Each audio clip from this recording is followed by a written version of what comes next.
ജനുവരി 10 മുതൽ 26 വരെ നടക്കുന്ന പുളിങ്ങോ ഫെസ്റ്റിന്റെ കാൽനാട്ട് കർമ്മം നഗരിയിൽ നടന്നു. പ്രശസ്ത ശില്പി ഉണ്ണിക്കാനായി ഉദ്ഘാടനം ചെയ്ത് കർമ്മം നിർവഹിച്ചു. അപ്പോൾ അതിന് മുകളിലൊക്കെ കയറി ഈ സ്ഥലങ്ങളൊക്കെ നോക്കിയപ്പോൾ ഞാൻ ഒരുപാട് ഇതുപോലുള്ള ഫെസ്റ്റുകളൊക്കെ പങ്കെടുത്തിരുന്നെങ്കിലും ഇത് മറക്കാൻ പറ്റാത്തൊരു അനുഭവം തന്നെയാണ് ഈ ഒരുക്കം എന്നുള്ളത്. അപ്പോൾ ഈ ഫെസ്റ്റ് വൻ വിജയമാവും എന്നുള്ള യാതൊരു സംശയമില്ല.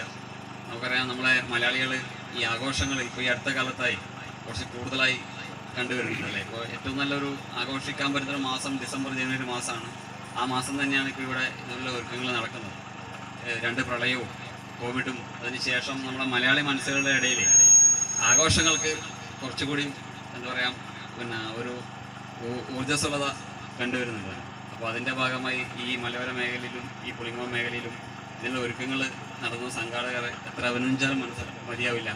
നമുക്കറിയാം, നമ്മളെ ആഘോഷങ്ങൾ മതസൗഹാർദ്ദമാവണം. നമ്മുടെ പുതിയ തലമുറയെ ഇതുപോലുള്ള ആശയങ്ങൾ പഠിപ്പിച്ചുകൊണ്ട് ഇന്നും നല്ല ചിന്തകൾക്ക് മാത്രം പ്രാധാന്യം കൊടുത്തുകൊണ്ട് ഇതുപോലുള്ള ഫെസ്റ്റുകൾ പുതിയ തലമുറയ്ക്ക് ഉപകരിക്കട്ടെ എന്ന് മാത്രം പറഞ്ഞുകൊണ്ട് ഈ ചടങ്ങിൻ്റെ ഈ കാൽനാട്ടൽ ചടങ്ങ് ഇവിടെ ഔദ്യോഗികമായി ഉദ്ഘാടനം ചെയ്ത് അറിയിക്കുന്നു.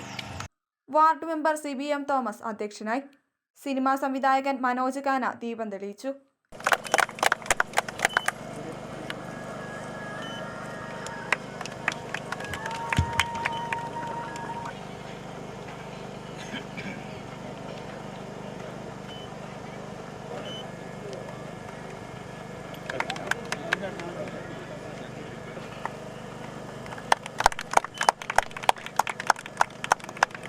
Fest chairman P. Ramachandran, convener Abhilash Karicheri, treasurer CM Radhakrishnan, പഞ്ചായത്തംഗം KD പ്രവീൺ, മുൻ പഞ്ചായത്ത് പ്രസിഡന്റ് റോഷി ജോസ് തുടങ്ങിയവർ സംസാരിച്ചു.